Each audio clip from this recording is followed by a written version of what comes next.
This video recounts a chilling and emotional story from the Sri Lankan Civil War 2006 to 2009 shared by a subscriber named Karthik.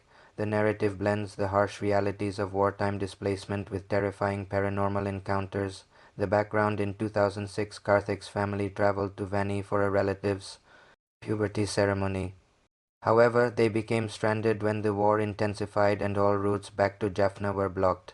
They were eventually given a temporary piece of land to build a hut and wait for safety.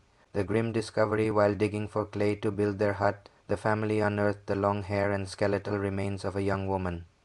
Due to the lack of authority and the chaos of the war, they reburied the body and completed their shelter on that very spot, unaware of the tragedy that had occurred there. The supernatural events: shortly after moving in, the family experienced several terrifying incidents.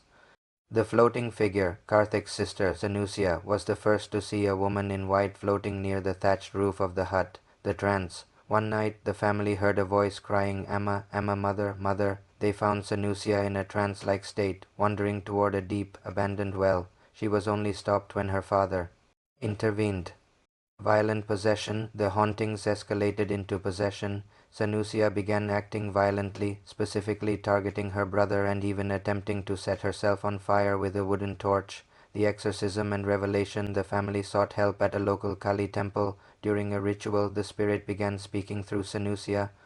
The spirit identified herself as Thenmalur, a young woman who had lived in that area. Thenmalur's story: she revealed that after her parents were killed in the war, she was brutally attacked and murdered by two men who then buried her in the spot where the family had built their hut.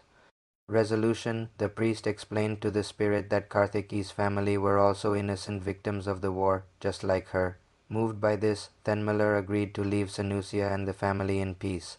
The aftermath: the family eventually moved several more times before returning to Jaffna in 2009, where they found their original home destroyed. Tragically, the relative's daughter they had originally gone to visit also went missing and died during the conflict. The video concludes as a somber reflection on the civilian toll of the war, where the lines between the living and the dead often blurred.